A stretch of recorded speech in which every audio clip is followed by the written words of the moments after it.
सभी को मेरा नमस्कार। मैं Suman Saurabh, father of Ayurvedic farming, Ayurvedic खेती का जनक एवं सीईओ ऑफ फिलासफर संपीटर इंडस्ट्रीज कम एफएसआई एग्रो। आज आप लोगों के समक्ष मैं फिर प्रस्तुत हुआ हूँ कि जो हमारी आयुर्वेदिक खेती के माध्यम से जो हम लोग हर मौसम, हर मिट्टी, हर फसल की खेती करने की जो तकनीक हमने विकसित की है उसकी जानकारी आप लोगों के समक्ष प्रस्तुत करने जा रहा हूँ।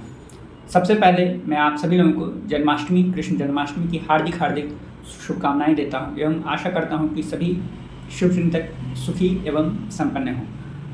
हमारे सभी शुभचिंतकों से यही आशा है कि वो भी समाज के लिए एवं अपने देश के लिए बेहतर कर्तव्य का पालन करें। और सबसे इन सब चीज़ों की शुरुआत करने से पहले अभी एक मुद्दा जो हमारे बीच में काफ़ी दिनों से हमारे देश में प्रचलित हो रहा है, वह है, इस पर ज़्यादा मैं बोलना नहीं चाहता और नहीं मैं इन विषयों पे ज़्यादा आना चाहता हूँ। जब मैं राजनीतिक क्षेत्र में था तब मैं इन विषयों पे बात करता था और अभी भी मैं जो मैंने उसमें राय रखी थी उस दौरान वो राय आज भी मान्य है। और मेरा राय आज भी वही है कि जो रेप है, जिसके बारे में लोग अभी सभी लोग चर्चा कर रहे हैं, जगह जगह रेप हो रहा है और महिलाओं के साथ शोषण हो रहा है, तो ऐसा क्यों हो रहा है और इसे कैसे रोका जाए, इस विषय पर मैं इतना ही कहना चाहूँगा कि ये कोई मनोवृत्ति नहीं है, यह इसे एक रेप का कल्चर, इसे सभ्यता दिया गया है। आप कैसे किसी भी स्त्री के शोषण को आप एक सभ्यता का नाम दे सकते हैं? जैसे सती प्रथा को मान लिया गया, उसी तरह से आज के डेट में हम लोग इतना विकसित हो चुके हैं, इतना मॉडर्नाइज हो गए हैं और आज हम लोग रेप को कई जगह रेप कल्चर शब्द सुनने को मिलता है। यह शब्द इसलिए सुनने को मिला है क्योंकि इसे हमने ही जन्म दिया है। जो हमारी जो राजनीतिक तंत्र है एवं प्रशासनिक तंत्र है, इसने इसे जन्म दिया है। पहली बात तो रेप के साथ कल्चर शब्द को लगाना बंद करें, क्योंकि आप अगर उसके साथ एक कल्चर लगाते हैं इसका मतलब आप उसे एक सभ्यता के रूप में स्वीकार कर रहे हैं और जिस समाज में रेप को स्वीकार किया जाएगा उस समाज में रेप होता ही रहेगा। इसलिए इस शब्द के साथ, क्योंकि शब्दों से मनोवृत्ति जगती है और इस पर रोक होना चाहिए। इसके साथ साथ मैं ये कहना चाहूँगा कि रेप का कारण जो व्यक्ति रेप करता है या जिसके पास अनैतिक संबंध या अवैध संबंध जिसके होते हैं, उसका जिम्मेदार उसके मनोवृत्ति के विकास का, उसके ऐसे विकास का, उसके ऐसे स्वभाव का जिम्मेदार सिर्फ तीन तरह के लोग होते हैं। एक, उनके माता पिता। दूसरा, वो जिस गुरु से जिस शिक्षा जो है जिस टीचर से उसने शिक्षा हासिल की है, जहाँ उसने शिक्षा हासिल की है वहाँ की व्यवस्था। और तीसरी, उसके रिश्तेदार, चाहे वो भाई बहन के रूप में हो या फिर चाचा चाची के रूप में, कोई भी हो, रिश्तेदार में मौसा मौसी, नाना नानी, कोई भी हो। ये तीन लोगों की वजह से लोगों की ऐसी पुरुषों की या महिलाओं की जो है शोषण करने की नीति या अवैध संबंध बनाने की जो आदत जो है वो जन्म लेती है। अब आप कहेंगे कैसे? तो माता पिता जैसे संस्कार देंगे बच्चों को, बच्चों में वैसा ही विकास होगा। अगर माता पिता दोषी नहीं है, माता पिता का जो जिसने रेप किया है अगर उसे माता पिता ने बहुत अच्छे से कल्चर दिया है, इसके बाद भी वो कहाँ दिग्भ्रमित हो गया? तो तीन जगह में से एक ही जगह होगा। या तो माता पिता के द्वारा दिग्भ्रमित होगा, या तो अपने गुरु के द्वारा दिग्भ्रमित होगा, या तो जिन रिश्तेदारों के संपर्क में वो रहता है वो उनके द्वारा दिग्भ्रमित होगा। तो जो गुरु हैं, अगर उनके यहाँ की शिक्षा व्यवस्था सही नहीं है, उनके द्वारा बच्चों की जब वो टीनेजर की एज होती है उसमें उन्हें शिक्षा व्यवस्था के दौरान उन्हें जो है सेक्स एजुकेशन के बारे में नहीं बताया गया, रेप के बारे में या इन सब चीज़ों के बारे में, सेक्स के बारे में नहीं बताया गया, तो उस समय भी बच्चे की जो आगे चल के मनोवृत्ति बनती है वो यही बनती है। आज की डेट में हमारे देश में हमारे देश में रिपोर्ट कहती है कि हर एक 4 मिनट पे एक महिला के साथ शोषण होता है, एक महिला के साथ रेप होता है। लेकिन आप सोचिए कि मीडिया में सिर्फ 1 से 2 बातें आती हैं जिसके लिए पूरा देश हल्ला करता है। सोचिए कितने सारे रेप के केसेस जो दर्ज नहीं होते, कितने सारे जो लोग खुद दबा जाते हैं, लोग इसके बारे में जिक्र नहीं करते, कितनी सारी महिलाएं चुप हो जाती हैं। ये मैं नहीं कह रहा, रिपोर्ट्स कह रही है, WHO की रिपोर्ट्स कह रही है, नेस्को की रिपोर्ट कह रही है कि हर एक 4 मिनट में भारत में रेप होता है। लेकिन इस पर सोचिए दिन भर में कितने ज़्यादा हुए, हर एक घंटे 15 रेप, 24 घंटे में कितने रेप हो रहे हैं, इसके बारे में कोई जिक्र नहीं है। लेकिन जो एक जहाँ पे पॉलिटिकल क्राइसिस क्रिएट करना है वहाँ पे हल्ला किया जाता है।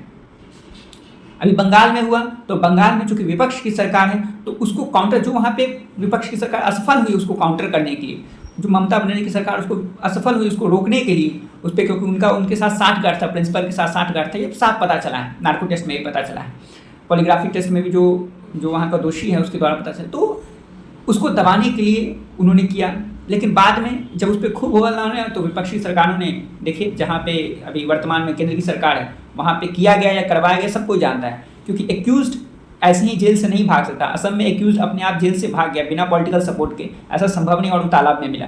तो उसे ये सब राजनीतिक षड्यंत्र होता है। वोट बैंक पाने के लिए इलेक्शन के समय महिलाओं के साथ बच्चों को शिकार बनाया जाता है।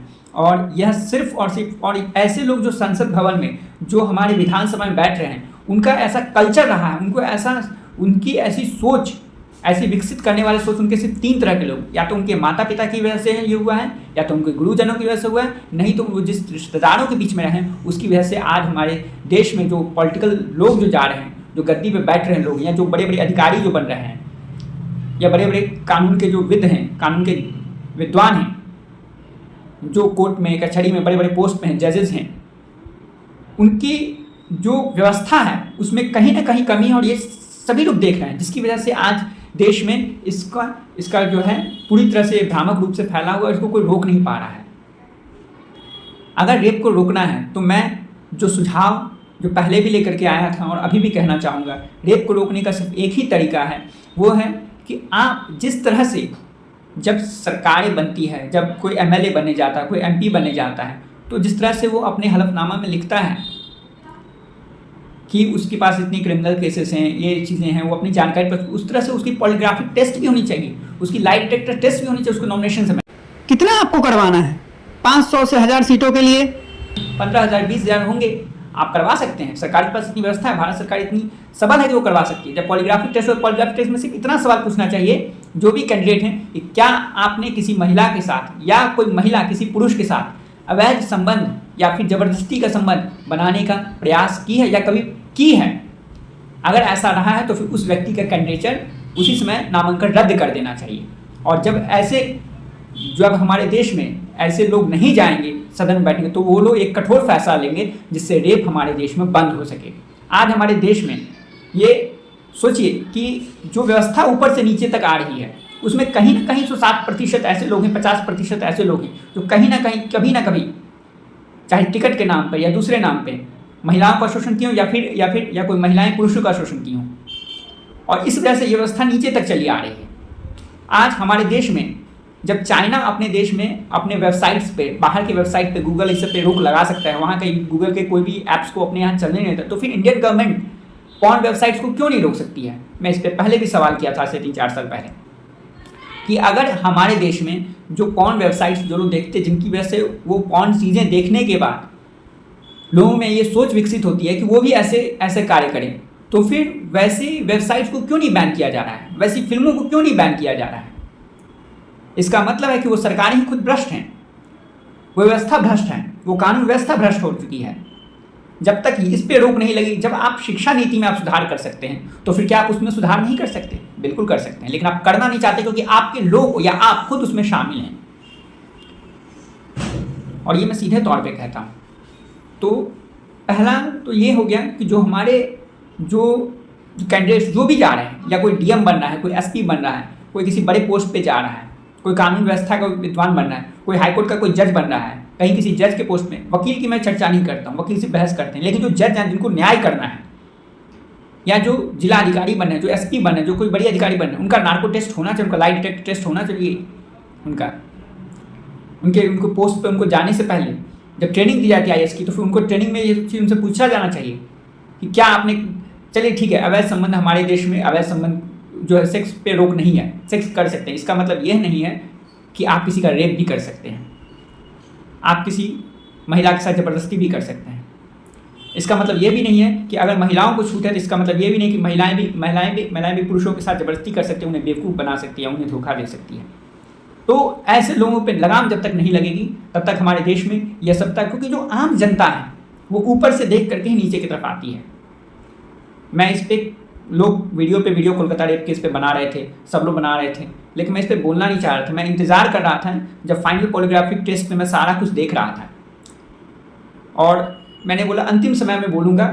और अब जब सब कुछ खुल के सामने आ गया है, वहाँ की सरकार हो या महाराष्ट्र में जो हुआ या असम में जो हुआ, जब सब कुछ खुल के आ गया, तब मैंने बोलना सही समझा कि मैं उन्हीं बातों को जो आज से 4 साल पहले 2019 में मैंने 5 साल पहले 2019 मैंने कही थी, वही बात अभी भी कह रहा हूँ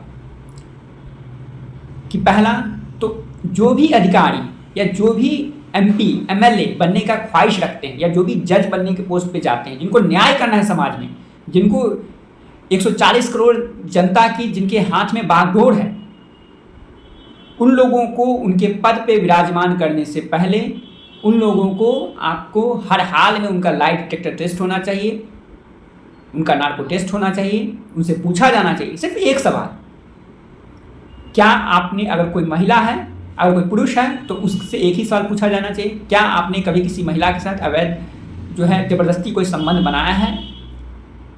अगर जवाब में अब लाई डिटेक्टर में पता चल जाएगा अगर उसने ऐसा किया है तो उसका कैंडिडेट कैंसिल होना चाहिए, अगर नहीं किया तो अच्छी बात है, उसकी छवि साफ सुथरी होगी। जब क्रिमिनल केसेस रिकॉर्ड में लिए जा सकते हैं तो फिर इतनी छोटी बात हमारी कानून व्यवस्था में नहीं शामिल हो सकती, बिल्कुल हो सकती है, लेकिन जो ऊपर बैठे हुए लोग हैं वो लोग खुद इसको नहीं चाहते, क्योंकि वो लोग भी कहीं ना कहीं भ्रष्ट हैं। मैं किसी की आलोचना नहीं कर रहा हूं, लेकिन कहीं ना कहीं ऊपर से ही डेंट है, ऊपर से ही कहीं ना कहीं दरार है, जिसकी वजह से आज नीचे की व्यवस्था तक ऐसी है।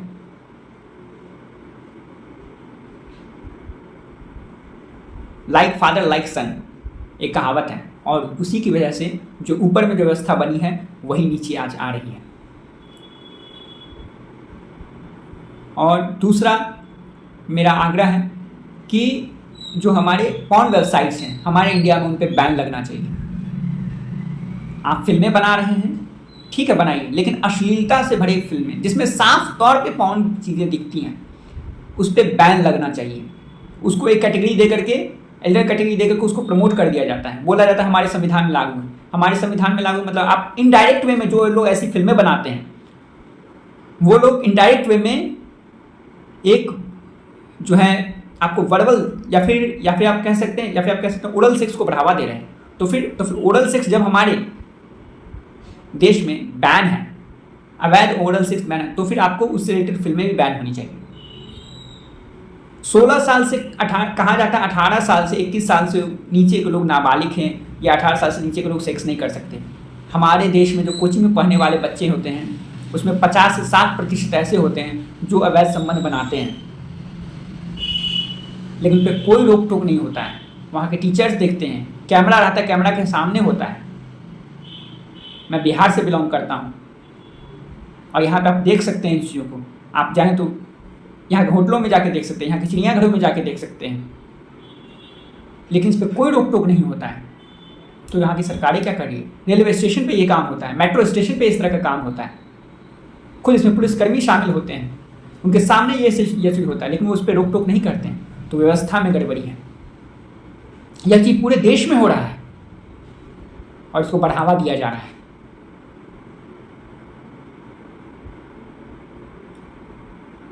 हाई कोर्ट ने टिप्पणी की कि 2 मिनट्स प्लेजर के लिए लड़के लड़कियां ना भागें, लेकिन ये 2 मिनट्स प्लेजर ये चीज़ आया कहाँ से? ये चीज़ ऊपर से जो डेंट होता गया, वो चीज़ें जो दिखाई जाती है टीवी में बच्चे वही देखते हैं। आप डिजिटल इंडिया के पीछे भाग रहे हैं, लेकिन डिजिटाइजेशन के तहत आपको बहुत सारी चीज़ें गलत हो रही हैं, उसको कौन रोकेगा?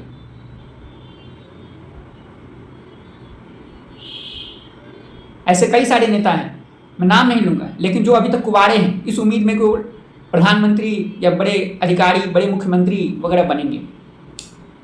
वो ये चीज़ दिखाते हैं कि हम बहुत सही हैं, हम बैचलर हैं, हम युवा हैं, लेकिन क्या जब वो नॉमिनेशन फाइल करने जाते हैं तो क्या उनका एक नार्को टेस्ट नहीं होना चाहिए? लाई डिटेक्टर टेस्ट नहीं होना चाहिए कि आप 50-60 साल की उम्र में बिना सेक्स के आप कैसे रह सकते हैं? ये प्राकृतिक नियम है। इसका मतलब है या तो आप सही में आप साधु हैं जो देश के लिए सोचता है, जो देश दुनिया के लिए सोचता है, आप ऋषि मुनि हैं, नहीं तो आप भ्रष्ट व्यक्ति हैं जो अपने बारे में छुपाता है पैसे के दम पे। इसलिए ऐसे लोगों को रोकने का तरीका है कि जब वो नॉमिनेशन फाइल करें उनका लाई डिटेक्टर टेस्ट और पॉलीग्राफ टेस्ट, उनका नार्को टेस्ट उनका होना चाहिए। तो इसमें उनसे एक ही सवाल पूछा जाए कि क्या उन्होंने किसी के साथ जबरदस्ती अवैध संबंध बनाया है, कोई भी हो, लड़का हो लड़की हो। तब देखिए सदन में जो भी नियम बनेगा वो कठोर बनेंगे, सख्त से सख्त सजा की जाएगी, सख्त से सख्त कार्रवाई होगी। इसके जो जिलाधिकारी बनते हैं, जो IPS बनते हैं, जो SP बनते हैं, जो IAS IPS बनते हैं, जो जजेस बनते हैं, उनसे भी यही सवाल पूछा जाना चाहिए उनको पद पे विराजमान करने से पहले। इसके देखिए कितना देश देखिए एकदम स्थिर वे में, डिसिप्लिन वे में चलता है। लेकिन डिसिप्लिन जब हम क्लास में पढ़ते होते हैं, हम सभी लोग जब क्लास में पढ़ रहे होते हैं, 9 में 10 में 8 में होते हैं, तो वहाँ पे डिसिप्लिन होता है, टीचर का डर होता है बच्चों में, बच्चे डरते हैं। अब वो डर धीरे धीरे खत्म क्यों हो रहा है? क्योंकि उन्हें छूट दिए, ऊपर से भ्रष्टाचार आया है जो नीचे तक आया है, उसको रोकना होगा। और तीसरा, इसको रोकने का तरीका, रेप को रोकने का तरीका है सेक्स एजुकेशन। हमारे स्कूलों में सेक्स एजुकेशन देना चाहिए, बच्चों को बताना चाहिए कि सेक्स क्या है, अवैध संबंध क्या है और इससे कैसे दूर रहा जाए। आप योगा को प्रमोट कर रहे हैं, तो क्या आप इसको प्रमोट नहीं कर सकते? आपको इसे करना चाहिए। तो इसी के साथ मैं इस संदर्भ में कह रहा हूँ, और जो लोग इस पर, मैं सभी का टीका टिप्पणी नहीं करता हूँ, लेकिन जो लोग इस पर वीडियोज़ बना रहे हैं, जो कह रहे हैं कि हमारे देश में ये चीज़ कब रुकेगा, ये चीज़ ऐसे नहीं रुकेगा। आप खुद इन चीज़ों को प्रमोट करते हो, आप अपने फिल्मों के माध्यम से, अपने यूट्यूब के सोशल मीडिया के माध्यम से, आप अपने खुद के फ़ोटोज़ वीडियोज़ ऐसे डालते हो, चाहे लड़का हो लड़की हो, और बाद में कैंडल मार्च निकालते हो और चिल्लाते हो कि ये हो गया वो हो गया। इसका मतलब आप उसे बढ़ावा दे रहे हो। ये तो वही बात होगी कि भेड़ ने जो शेर की खाल पहन ली। एक भेड़ जो है शेर की खाल पहन ले, तो इसका मतलब ये नहीं है कि वो शेर हो जाता है, वो भेड़ ही रहता है। तो अगर आप कड़ा एक्शन लेना है तो फिर आप अपने समाज से शुरुआत करो, अपने घर से शुरुआत करो, अपने आप से शुरुआत करो। तो इसी के संदर्भ में मैं इन बातों को ख़त्म करता हूँ। और अब जिस चीज़ के लिए मैं आया था, अगर ये बातें थोड़ी लंबी हो गई तो मुझे माफ़ कीजिएगा, लेकिन काफ़ी दिनों से मैं सुन रहा था इसे, और मैं बोलना चाहता था शुरुआत में ही, लेकिन मैं नहीं बोल रहा था, क्योंकि मैं देखा इतने सालों में कितना सुधार हुआ। पिछले 4 साल पहले मैंने ये बातें कही थी और अभी भी कह रहा हूँ, वही बातों को फिर से दोहरा रहा हूँ। कितना सुधार हुआ, अभी भी कोई सुधार नहीं। अंतिम में वही गोल गोल घूम करके वहीं पे आ गए। जितनी कार्रवाई थी, जितने जो CBI, SED, ये फलाना चिलाना ठिकाना जितना है, सब वहीं पे घूम घूम के आ गया। अंतिम में कह दिया एक कानून बनाएंगे। तो कानून पॉर्न वेबसाइट को रोकने के लिए नहीं बन सकता क्या? आप PUBG गेम पे आप रोक लगा सकते हो, आप इस पे रोक नहीं लगा सकते हो क्या? बिल्कुल रोक लगा सकते हो, लेकिन आप लगाना नहीं चाहते हो क्योंकि आपके लोग उसमें खुद शामिल हैं, इसलिए आप रोक नहीं लगाएंगे। इसी के साथ मैं अपनी इन बातों को रखता हूँ। अब बात करते हैं, जैसा कि हम लोग इस विषय पर जो चर्चा करने के लिए आए हैं वो है आयुर्वेदिक खेती। तो आयुर्वेदिक खेती के बारे में अब चर्चा की जाए। जैसा कि मैं सभी लोगों को बता रहा था अभी तक कि जो आयुर्वेदिक खेती के माध्यम से जो हमने जो रबी की फसलें हैं, जो सर्दी की फसलें हैं, गेहूँ हो गया, इसके अलावा जीरा सूफ हो गया, इसको हमने इस मौसम में लगाया है और बहुत बेहतर ढंग से इसका उत्पादन हो रहा है। क्योंकि ये हम लोग इसलिए कर रहे हैं क्योंकि आज भी हमारे देश में जो है 14 करोड़ लोग ऐसे हैं जिन्हें प्रतिदिन नियमित रूप से भोजन प्राप्त नहीं होता है।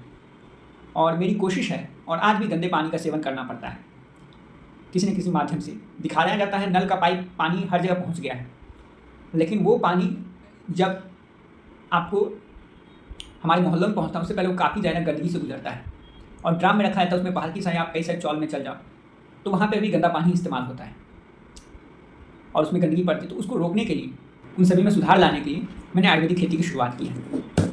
और आयुर्वेदिक खेती के माध्यम से मेरा मकसद है कि हर एक मौसम, चाहे मौसम सर्दी का हो, गर्मी का हो, बरसात का हो, या फिर आपको जो है वसंत ऋतु हो, जो हमारे देश में मूलतः 4 जो ऋतु हैं और एक पतझड़, इन 5 ऋतुओं में पूरे विश्व में जो है हर एक तरह की फसल उगाई जा सके, जो ज़रूरत की फसलें हैं।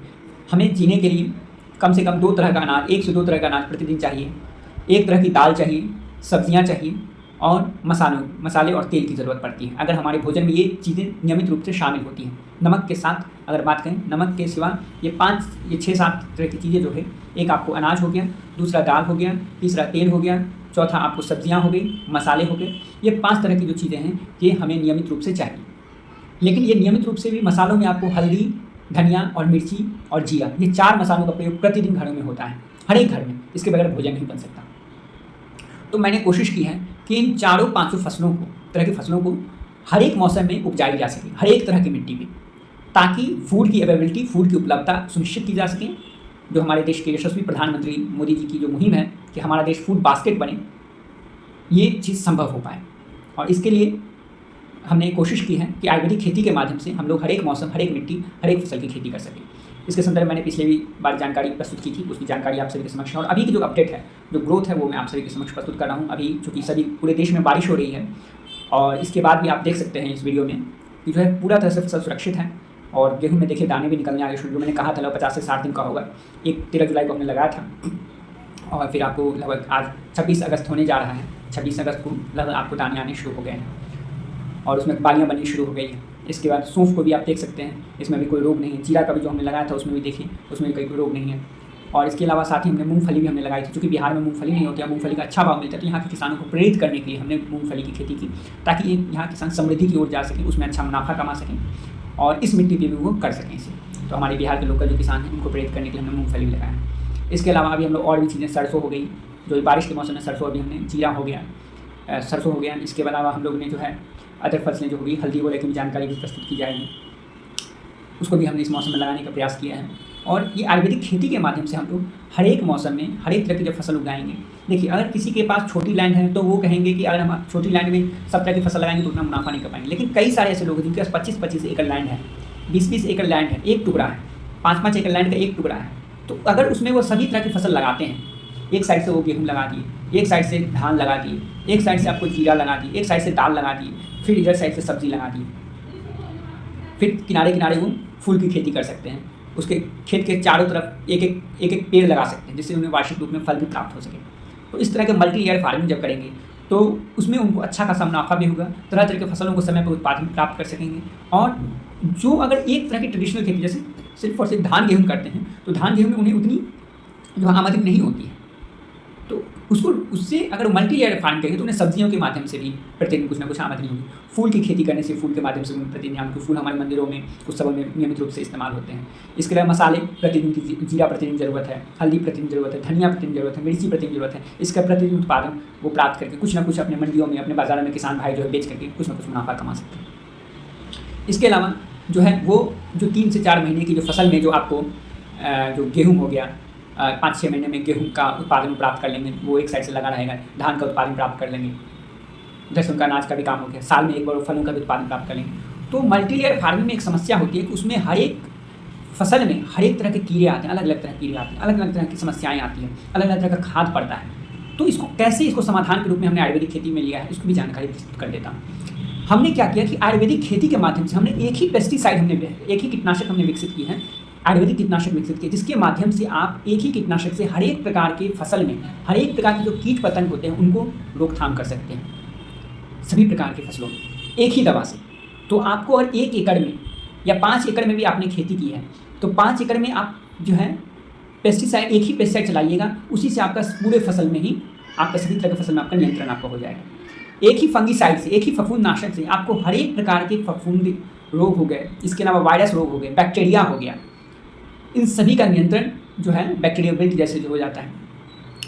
ये क्षति पहुंचाने वाले जितने भी जीव जंतु हो गए उन्हें आप एक ही इंटरनल और आंतरिक रूप से जीव जंतु जो मौजूद रहते हैं उन सभी को एक ही फंगीसाइड से आप रोक सकते हैं। तो एक पेस्टिसाइड से आप बाहरी कीड़े मकोड़े जो दिखने वाले सूक्ष्म जीव हो गए से लेकर के बड़े बड़े कीड़े मकोड़े हो गए उनको रोक सकते हैं। एक ही फंगीसाइड से आप हर एक तरह के फफूंद के, वायरस के और बैक्टीरिया से जनित जो बीमारियाँ हैं उन्हें रोक सकते हैं। इसके अलावा एक ही खाद से, एक 5 किलो का खाद है, उसमें आपको सारे प्रकार के calcium, nitrogen, zinc, phosphorus, potassium, इसके अलावा मोलिब्डेनम, मैग्नीशियम, कार्बन, सभी की मात्रा भरपूर मात्रा में वो उपलब्धता करवाती है। क्योंकि वो जब खाद जब जाती है खेतों में तो वो क्या करती है, ऑलरेडी हमारे जो पर्यावरण में नाइट्रोजन की अच्छी मात्रा उपलब्ध है, लेकिन वो नाइट्रोजन फिक्सेशन में बहुत मदद करती है। जो काम राइजोबियम बैक्टीरिया करता है वही काम हमारी खाद भी करती है और उससे ज़्यादा बेहतर ढंग से करती है, क्योंकि वो सिर्फ नाइट्रोजन फिक्सेशन का काम नहीं करती हमारी खाद, बल्कि कैल्शियम का उत्पादन भी करती है, फास्फोरस, पोटेशियम को भी अच्छी मात्रा में उपलब्ध करवाती है, माइक्रोन्यूट्रिएंट्स को भी अच्छी मात्रा में उपलब्ध करवाती है हमारे खेतों में। क्योंकि हमारी जो खाद है, हमारी खाद, क्योंकि हम सभी लोग जानते हैं ऑलरेडी नाइट्रोजन अधिक मात्रा में हमारे पर्यावरण में मौजूद है। इसके साथ साथ जो हमारी जो खाद है वो अच्छी मात्रा में नाइट्रोजन फिक्सेशन का भी काम करती है, कैल्शियम और फास्फोरस की भी उपलब्धता उपलब्ध करवाती है। क्योंकि जो अच्छी बैक्टीरिया और अच्छे फंगस जो हमारे खेतों में मौजूद हैं उन्हें उनके जो संचालन को ये बढ़ाती है, जिस कारण से आपको उनके संचालन क्रिया बिलियंस ऑफ बिलियंस के माध्यम से जो है वो जब खेतों में मौजूद होते हैं तो उनकी जो क्रिया होती है, जो रिप्रोडक्शन सिस्टम होता है, उनका जो लाइफ साइकिल होता है, उसमें जो क्रियाएँ करते हैं उससे आपको उनके वेस्ट से या फिर उनके शरीर से आपको जो है अधिक मात्रा में कैल्शियम भी प्रचुर मात्रा में मिलता है। मैग्नीशियम की भी अच्छी खासी भरपाई होती है, जिंक कार्बन की भी भरपाई होती है, क्योंकि कार्बन से ही जितने भी जीव हैं, जितनी मिट्टी है उसमें कार्बन तत्व है, तो वो कार्बन तत्व की भी अच्छी मात्रा में उपलब्धता होती है। तो एक ही खाद से, मैं जैसा बता रहा हूँ इस बात को याद रखिए, हमारी आयुर्वेदिक खाद को देने के बाद आपको अन्य किसी प्रकार की भी खाद की उपलब्धता नहीं रहती है। ना आपको किसी गोबर की ज़रूरत है, क्योंकि गोबर जब आप देते हैं तो खेतों में आपको खरपतवार भी आते हैं बहुत सारे, और एक बार गोबर देने पर आपको 5 साल 4 साल 6 साल तक आपको उसमें खरपतवार उगते रहते हैं। उसके नियंत्रण के लिए भी हमने आयुर्वेदिक हर्बिसाइड बनाई है, क्योंकि अभी तक जो भी लोग जैविक खेती कर रहे थे, प्राकृतिक खेती, उनके पास खरपतवार में आच्छादन मल्चिंग के अलावा और कोई उपाय नहीं था। लेकिन हमारे खरपतवार के माध्यम से वो जड़ सहित खत्म हो जाती है, उसके बीज सहित खत्म हो जाते हैं, जो मिट्टी में बीज होते हैं उनसे। लेकिन उसके लिए उसको प्रॉपरली हमारे हर्बिसाइड को आपको जड़ों तक अच्छे ढंग से भिगा के पहुँचाना होगा। उसके जो डोजेज हैं वो 60 ग्राम से लेकर 250 ग्राम तक में है प्रति टन की। वो आपको डिपेंड करता है कैसी खरपतवार है। अगर जैसी जितना दिन तक आप उसमें राहत चाहते हैं, जैसी राहत चाहते हैं उस हिसाब से डोज लगेगा। आप कुछ दिनों के लिए राहत चाहते हैं तो 60 ग्राम का डोज लगेगा। अगर आप ज़्यादा दिनों के लिए मध्यम स्तर पर राहत चाहते हैं तो 120 ग्राम का, और ज़्यादा दिनों के लिए डोज चाहते हैं तो एक टंकी में 250 ग्राम का हर्बिसाइड का डोज लगेगा। 250 ग्राम में आप 125 ग्राम उसमें पाउडर तो दवा हर्बिसाइड की और 125 ml लिक्विड दवा, वो दोनों मिला करके उसका एक टंकी में प्रयोग करिए, वो लंबे समय तक आपको राहत देगी। और उसमें देने के दौरान, हर्बिसाइड को देने के दौरान, मैं इस बात को सभी किसानों को बार बार कहता हूँ कि आपको रासायनिक विधि में आप ऊपर स्प्रे करते हैं, लेकिन जो आयुर्वेदिक विधि है, जो जड़ी बूटी से निर्मित है, उसमें आपको नीचे सटा करके स्प्रे करना है। पावर स्प्रे आज के डेट में सभी किसानों के पास है। अच्छे ढंग से सटा के स्प्रे करना है तो रिजल्ट तुरंत दिखेगा और लंबे समय तक ये जड़ में पहुँचेगा। तो इस माध्यम से आप आयुर्वेदिक हर्बिसाइड का प्रयोग कर सकते हैं। एक आयुर्वेदिक पेस्टिसाइड से आप सभी प्रकार के फसलों में कीट पतंगों का नियंत्रण कर सकते हैं। एक फंगीसाइड से आप हर एक प्रकार के फफूंद का, वायरस का, बैक्टीरिया का नियंत्रण कर सकते हैं। एक हर्बिसाइड से आप जो हर एक प्रकार के खरपतवार का नियंत्रण कर सकते हैं। और एक खाद से आप हर एक प्रकार के जो पोषक तत्व हैं उनकी भरपाई कर सकते हैं। और आयुर्वेदिक खाद जो देने के बाद आपको कोई अन्य खाद की ज़रूरत नहीं पड़ती। और जो आयुर्वेदिक खेती के दौरान लोगों को ये भ्रम होता है कि जैसे जैविक खेती में होता है, प्राकृतिक खेती में होता है कि उत्पादन घट जाता है पहली बार में, वो 2-3 साल में रिकवर होता है, लेकिन आयुर्वेदिक खेती में ऐसा नहीं है। मैं सभी किसानों को इस बात के लिए सुनिश्चित करता हूँ कि अगर आप सिर्फ और सिर्फ आयुर्वेदिक जो दवाएं हमारी, Ayurvedic pesticide, Ayurvedic fungicide, Ayurvedic herbicide, Ayurvedic खाद और आयुर्वेदिक प्लांट ग्रोथ टॉनिक का नियमित रूप से प्रयोग करें तो आपके फर्स्ट टाइम में उत्पादन 20 से 25% तक बढ़ जाते हैं। इसके लिए आपको सिर्फ उसके लिए अलग से आपको कुछ नहीं देना है, गोबर तक नहीं उपयोग करना है, ये बात याद रखें। सिर्फ और सिर्फ आपको आयुर्वेदिक खाद देनी है, Ayurvedic pesticide, Ayurvedic fungicide, Ayurvedic herbicide, Ayurvedic plants growth tonic का प्रयोग करना है। और जब आप इनका प्रयोग करते हैं तो फिर आपको अन्य किसी भी चीज़ की आवश्यकता नहीं रहती है। जैसी बताई गई है, जिस फसल में जैसा डोज बताया गया है उस फसल में उस हिसाब से डोज आप दीजिए और देखिए, फिर आपका प्रथम बार में आपका 20 से 25% तक उत्पादन बढ़ जाएगा। ये आयुर्वेदिक खेती का परिणाम है। तो आप लोग, जो किसान जो रासायनिक छोड़ करके नहीं आना चाह रहे थे नेचुरल प्राकृतिक की तरफ या जैविक की तरफ, वो आयुर्वेदिक खेती की तरफ आ सकते हैं, क्योंकि आयुर्वेदिक खेती के माध्यम से उनका फसल का उत्पादन घटेगा नहीं, बल्कि विपरीतता जो है वो बढ़ ही जाएगा। इसलिए आप आयुर्वेदिक खेती के माध्यम से जुड़ें और आयुर्वेदिक खेती के माध्यम से आप अपने फसलों का पैदावार भी बढ़ा सकते हैं, अच्छा मुनाफा भी कमा सकते हैं। और कम से कम भी अगर एक फसल में खर्च आता है 4 महीने की फसल में, तो 5,000 रुपये का अधिकतम जो है कम से कम खर्च 5,000 का और अधिकतम से अधिकतम 10,000 रुपये तक का 1 एकड़ का खर्च आता है, सभी खाद दवाओं को मिला करके। सभी खाद और जो हमारी जो खाद है और हमारी जो दवा है, कीटनाशक, फफूंदनाशक, हर्बिसाइड, टॉनिक, और हमारी 5 kg की जो खाद जो आती है 1 एकड़ में एक बार पड़ती है, 4 महीने में एक बार, 3 महीने में एक बार, उसका प्रयोग करने का पूरा जो मूल खर्च जो है, अधिकतम खर्च 10,000 रुपये का है। चाहे सब्जी हो, मसाले हो या कोई भी हो। और मिनिमम खर्च, चूँकि अनाज वगैरह में कम खर्च होता है, तो 5,000 रुपये के खर्च में वो प्राप्त कर सकते हैं। तो किसानों को जो है उससे कम खर्च का, अभी आप किसी अन्य माध्यम से खेती करें तो उसमें आपको लागत अधिक लगती है, लेकिन इसमें आपको लागत न्यूनतम लगता है और इससे कम खर्च में कोई भी अन्य खेती उपलब्ध नहीं है, अन्य प्रकार की खेती उपलब्ध नहीं है। तो आप आयुर्वेदिक खेती से जुड़ें और इसका लाभ प्राप्त करें। और इसके साथ साथ मैं किसानों से ये भी कहना चाहूँगा, जिनके क्षेत्र में पानी की उपलब्धता सही नहीं है या जिनके क्षेत्र में साफ पानी खेती के नहीं आता, वो भी आयुर्वेदिक खेती कर सकते हैं, क्योंकि आयुर्वेदिक दवाओं में, आयुर्वेदिक खेती की दवाओं में ये ताकत है, FSI की आयुर्वेदिक कृषि दवाओं में ये ताकत है कि वो पानी के हाई टीडियस वाटर या गंदे नाली के पानी को भी छान करके उसमें से गंदगी को खत्म करके वो खेती योग्य और पीने योग्य बना सकती है। क्योंकि जो आप खेतों में जब उन पानी का प्रयोग करते हैं और जब हमारी आयुर्वेदिक दवाओं का वहाँ प्रयोग करते हैं, तो उसमें से गंदगी जो है उसको नष्ट कर दी जाती है और वो ग्राउंड वाटर के रूप में जब वो पानी जाता है तो फिर ग्राउंड वाटर पोर्टेबल वाटर के रूप में उपलब्ध हो जाता है वो, और आप उसे बहुत ही अच्छी मात्रा में जो है प्रयोग कर सकते हैं, चाहे नहाने के लिए, पीने के लिए, कुछ भी क्रिया में आप उसका प्रयोग कर सकते हैं। तो इस माध्यम से आयुर्वेदिक खेती के माध्यम से जिनके पास पानी की कम उपलब्धता है, साफ पानी की कम उपलब्धता है, वो भी खेती कर सकते हैं। और साथ ही साथ जो रेगिस्तान या बंजर भूमि में जहाँ पे पानी की उपलब्धता न्यूनतम होती है, वहाँ के लोग भी आयुर्वेदिक खेती करते हैं, क्योंकि आयुर्वेदिक खेती के माध्यम से वहाँ पर भी आप जो मन चाहे फसल लगा सकते, क्योंकि आयुर्वेदिक खेती में आपको और खेती में जितना पानी लगता है, और तरह की खेती में चाहे प्राकृतिक खेती हो, जैविक खेती हो या रासायनिक खेती हो, उसमें जितना पानी तो उससे आधे पानी में ही आपकी आयुर्वेदिक खेती पूरी हो जाती है। बस जो विधि है उस अनुसार, बताई गई विधि के अनुसार प्रयोग कीजिए और उसका भी लाभ लीजिए। इसी के साथ मैं सभी किसानों को, जो अभी आप अपने स्क्रीन पे देख रहे होंगे कि आयुर्वेदिक खेती के, मैं देखिए हमारे गेहूं में दाने जो निकल रहे हैं अभी, इसके अलावा आप देख रहे हैं जो सौंफ जो कितना सुरक्षित है, जो हमारा मूंगफली है, मूंगफली में कितने देखिए अच्छे देखिए पैदावार देखिए हो रही है, उसमें कोई रोग नहीं है। अक्सर मूंगफली पीला पड़ जाता है उसमें अन्य खेती के माध्यम से, लेकिन आयुर्वेदिक खेती में यह रोग नहीं होता है, और दाने भी अच्छे विकास प्राप्त किए हैं। इस मौसम में देखिए सौंफ का पौधा जो है कितना सुरक्षित है और उसमें कोई रोग नहीं है। जो जीरे का पौधा देखिए कितना देखिए सुरक्षित है, उसमें कोई रोग नहीं है। आपको गेहूँ जो सर्दी की फसलें हैं उसे भी हमने इस मौसम में लगाया है और उसका परिणाम आपके समक्ष है। देखिए उसमें किसी पौधे में कहीं कोई रोग देखिए प्राप्त नहीं है। तो मैं सभी किसानों से अनुरोध करूँगा कि आयुर्वेदिक खेती से जुड़ें और इसका लाभ उठाएँ। इसी के साथ मैं अपनी बातें रखता हूँ। आप सभी का हार्दिक धन्यवाद। हरे कृष्ण।